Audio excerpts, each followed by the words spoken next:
നിങ്ങൾക്കറിയാമോ, 1000 വർഷങ്ങൾക്ക് മുൻപ് ഒറ്റ രാത്രി കൊണ്ട് ഭൂതങ്ങൾ നിർമ്മിച്ചു എന്ന് വിശ്വസിക്കുന്ന ഒരു അത്ഭുത ക്ഷേത്രം നമ്മുടെ രാജ്യത്തുണ്ടെന്ന്. ആരാധനാലയങ്ങൾ അത്ഭുതങ്ങളുടെ കലവറയാണ്, പ്രത്യേകിച്ച് നമ്മുടെ രാജ്യത്തെ ക്ഷേത്രങ്ങൾ. നമ്മളെ അതിശയിപ്പിക്കുന്ന നിരവധി ഘടകങ്ങൾ ഇതിൽപ്പെടും. അത്തരത്തിൽ നിരവധി പ്രത്യേകതകൾ നിറഞ്ഞ ഒരു ക്ഷേത്രത്തെയാണ് നമ്മൾ ഇന്ന് പരിചയപ്പെടാൻ പോകുന്നത്. ഭൂതങ്ങളുടെ ക്ഷേത്രമെന്നാണ് ഈ ക്ഷേത്രം അറിയപ്പെടുന്നത്.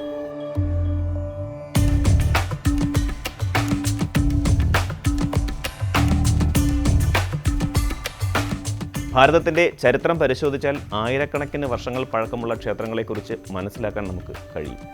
അക്കാലത്ത് ഭരണാധികാരികളായിരുന്ന രാജാക്കന്മാർ പണികഴിപ്പിച്ച ക്ഷേത്രങ്ങൾ യാതൊരു കേടുപാടുകളുമില്ലാതെ ഇന്നും ഭാരതത്തിൻ്റെ വിവിധ പ്രദേശങ്ങളിൽ അതിശയങ്ങളായി നിലകൊള്ളുന്നുണ്ട്. ഇത്തരത്തിൽ നിരവധി പുരാതന ക്ഷേത്രങ്ങൾ ഇന്നും വിനോദസഞ്ചാരികളെ ഒരുപാട് ആകർഷിക്കുന്നുമുണ്ട്. അവയിൽ ചിലതുമായി ബന്ധപ്പെട്ട് നമ്മെ ഞെട്ടിക്കുന്ന ചില സത്യങ്ങളുമുണ്ട്. അത്തരത്തിലൊന്നാണ് മധ്യപ്രദേശിലെ ഭൂതങ്ങളുടെ ക്ഷേത്രം എന്നറിയപ്പെടുന്ന ഗഗൻമഠം ക്ഷേത്രം.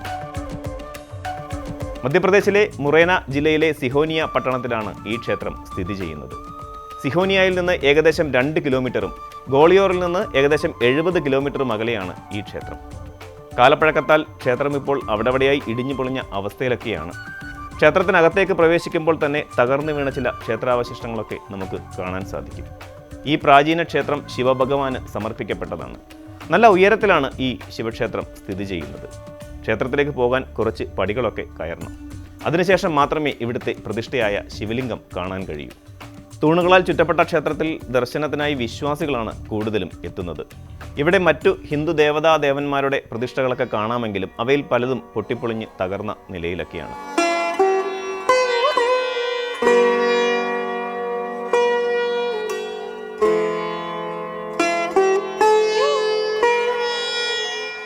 ഇത് യുദ്ധസമയത്ത് തകർക്കപ്പെട്ടതാണെന്നും ഒപ്പം കാലാവസ്ഥാ മാറ്റങ്ങളാൽ നശിച്ചതാണെന്നുമൊക്കെയാണ് കരുതപ്പെടുന്നത്.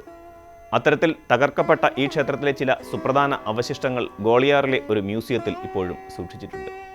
വളരെ ശ്രദ്ധേയമായ ഒരു കാര്യമെന്തെന്നാൽ ഇത്രയും തകർക്കപ്പെട്ട അവസ്ഥയിൽ ആയിട്ടും തങ്ങളുടെ ഇഷ്ടഭഗവാനായ ശിവനെ ദർശിക്കാൻ നിരവധി പേർ ഇപ്പോഴും ഇവിടെ എത്തുന്നുണ്ട് എന്നുള്ളതാണ്.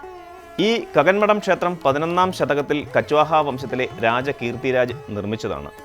അദ്ദേഹത്തിൻ്റെ പത്നി റാണി കകനാവതി വലിയ ശിവഭക്ത ആയതിനാൽ റാണിയുടെ പേരാണ് ക്ഷേത്രത്തിന് നൽകിയിട്ടുള്ളത്. ഈ ക്ഷേത്രവുമായി ബന്ധപ്പെട്ട് ഏറ്റവും രസകരമായ ഒരു വിശ്വാസമുണ്ട്. അതെന്തെന്നാൽ ഈ ക്ഷേത്രം ഭൂതങ്ങളുടെ സഹായത്താൽ ഒറ്റ രാത്രി കൊണ്ട് നിർമ്മിച്ചതാണ് എന്നതാണ്. ശിവഭഗവാൻ നേരിട്ട് വന്ന് തൻ്റെ ഭൂതഗണങ്ങളോട് ക്ഷേത്രം നിർമ്മിക്കാൻ ആവശ്യപ്പെട്ടുവെന്നും അതിനനുസരിച്ച് ഭൂതഗണങ്ങൾ രാത്രിയിൽ കെട്ടിടം നിർമ്മിച്ചു തുടങ്ങി. പ്രഭാതമായപ്പോൾ നിർമ്മാണം മതിയാക്കി മടങ്ങിയെന്നും അതിനാലാണ് ഈ ക്ഷേത്രം നിർമ്മാണം പൂർത്തിയാക്കാത്ത രീതിയിൽ ഇന്നും കാണാൻ കഴിയുന്നതെന്നുമാണ് വിശ്വാസം.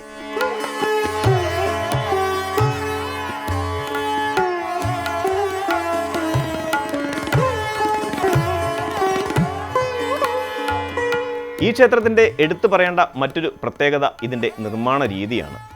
ഈ ക്ഷേത്രത്തിന് സമീപമുള്ള ഇതേ കാലയളവിലുള്ള മറ്റു നിർമ്മിതികളെ അപേക്ഷിച്ച് വളരെ ഉയരത്തിലുള്ള ഈ ക്ഷേത്രം കല്ലുകൾ ഒന്നിനു മുകളിൽ ഒന്നായി അടുക്കി വെച്ച രീതിയിലാണ് നിർമ്മിച്ചിരിക്കുന്നത്. നിർമ്മാണത്തിൽ സിമൻറ്റോ സുർക്കിയോ പോലെ ഉറപ്പിക്കാൻ വേണ്ടിയുള്ള ഒരു തരത്തിലുള്ള വസ്തുക്കളും ഉപയോഗിച്ചിട്ടില്ല. എന്നിട്ടും പരിസരത്തുള്ള മറ്റു പല നിർമ്മിതികളും ഇതിനോടകം നിലംപൊത്തിയിട്ടും ഈ കെട്ടിടം ഇന്നും തലയുയർത്തി തന്നെ നിൽക്കുന്നു എന്നത് അത്ഭുതകരമായി തുടരുകയാണ്.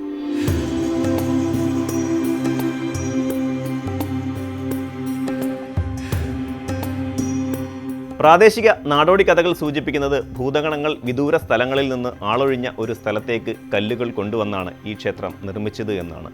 കാരണം ക്ഷേത്ര നിർമ്മാണത്തിന് ഉപയോഗിച്ചിരിക്കുന്ന ആ കല്ലുകൾ 20 കിലോമീറ്റർ ചുറ്റളവിൽ എങ്ങും കാണാൻ സാധിക്കില്ലത്രേ. നിഗൂഢവും അത്ഭുതവും നിറഞ്ഞ ഈ ക്ഷേത്രം കാണാൻ നിരവധി സഞ്ചാരികൾ എത്താറുണ്ട്. വെറും കല്ലുകൾ അടുക്കി വെച്ച ഈ ക്ഷേത്രം ഇങ്ങനെ തന്നെ നിലനിൽക്കാനും സംരക്ഷിക്കപ്പെടാനും കാരണം അസാധാരണമായ ഒരു അദൃശ്യ ശക്തിയാണെന്ന് വിശ്വാസികൾ പറയുമ്പോൾ കല്ലുകളുടെ സൂക്ഷ്മമായ സന്തുലിതാവസ്ഥയാണ് അതിന് കാരണമെന്ന് മറ്റു ചിലരും അഭിപ്രായപ്പെടുന്നു. ആളൊഴിഞ്ഞ സ്ഥലത്തുള്ള ക്ഷേത്രത്തിൻ്റെ ചരിത്രപരവും സാംസ്കാരികവുമായ പ്രാധാന്യം ലോകമെമ്പാടുമുള്ള തീർത്ഥാടകരെയും സഞ്ചാരികളെയും ഇവിടേക്ക് ആകർഷിക്കുന്നു. ഈ ക്ഷേത്രത്തിൻ്റെ മധ്യഭാഗത്തായാണ് ക്ഷേത്രത്തിൻ്റെ പ്രധാന പ്രതിഷ്ഠയായ വലിയ ശിവലിംഗമുള്ളത്. ഈ കാലത്തിനിടയ്ക്ക് സംഭവിച്ച ഭൂമികുലുക്കങ്ങളെയും പ്രളയങ്ങളെയും മറ്റ് പ്രകൃതി ദുരന്തങ്ങളെയും അതിജീവിച്ച് നൂറുകണക്കിന് വർഷങ്ങൾക്ക് ശേഷവും ഈ ക്ഷേത്രത്തിൻ്റെ 120 അടി ഉയരമുള്ള മുകൾ ഭാഗവും ശ്രീകോവിലും ഇപ്പോഴും സുരക്ഷിതമാണ് എന്നത് ഇന്നും അത്ഭുതമായി നിലനിൽക്കുന്നു. സ്പിരിച്വൽ ടൂറിസം ഇന്ത്യയിൽ വളർന്നുകൊണ്ടിരിക്കുന്ന ഇക്കാലത്ത് ഇതുപോലെയുള്ള നിഗൂഢ ക്ഷേത്രങ്ങൾ സഞ്ചാരികൾക്ക് പുതിയ അനുഭവമാകും സമ്മാനിക്കുക.